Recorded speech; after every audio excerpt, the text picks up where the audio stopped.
வெள்ள பாதிப்பால் கடந்த 10 நாட்களுக்கும் மேலாக கடலுக்கு மீன்பிடிக்க செல்லவில்லை என்றும் இதனால் தங்களின் வாழ்வாதாரம் பாதிக்கப்பட்டிருப்பதாகவும் கடலூர் மாவட்ட மீனவர்கள் தெரிவித்திருக்கிறார்கள்.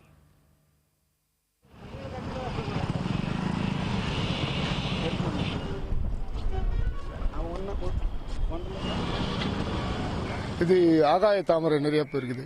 இருக்கிற கருவக்காடு சத்தை நாங்கள் இழுவலை இழுக்கிறதுக்கே ஒன்றும் எப்படி எக்கேடு கேட்டாலும் ஒரு 3 மாதம், அதாவது தண்ணி மாறி வந்தால் மட்டும்தான் எங்களோட வாழ்வாதாரத்தை நாங்கள் வலையை எடுத்துகிட்டு போயிட்டு நாங்கள் கடலில் ஒழுங்கான முறையில் நல்ல முறையில் மீன் பிடிக்க முடியும்.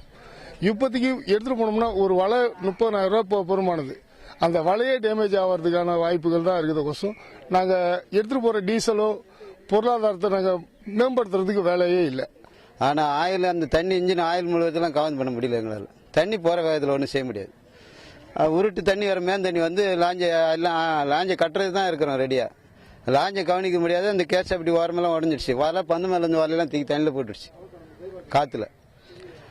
அப்போ இருந்த வரையும் காந்து போனோம். இப்போ நாங்கள் மறுபடியும் தொழிலுக்கு போனால் எப்படி எங்களுக்கு ஒரு 50,000 குறைஞ்ச காசுக்கு செலவாகும். மோட்டர் எடுத்து மோட்டர் எடுத்து லாஞ்சு சரி பண்ணி தான் இறக்க முடியும். இங்கேருந்து ஆற்றுல இருந்து போன செத்தை குப்பையெல்லாம் அகற்றுறதுக்கு ரொம்ப நாள் ஆகிடும். மீன் வளமே கடலில் குறைஞ்சிருச்சு. அங்கங்கே ரசாயன இதெல்லாம் ஃபேக்ட்ரிலாம் உற்பத்தி ஆகி எங்களுக்கு ரொம்ப பாதிப்பாக தான் இருக்குது. இந்த தொழிலில் எங்களால் சம்பாதிச்சு எதுவுமே செய்ய முடியல. அன்றாட வாழ்க்கைக்கே நாங்கள் ரொம்ப கஷ்டப்படுற மாதிரி இருக்குது.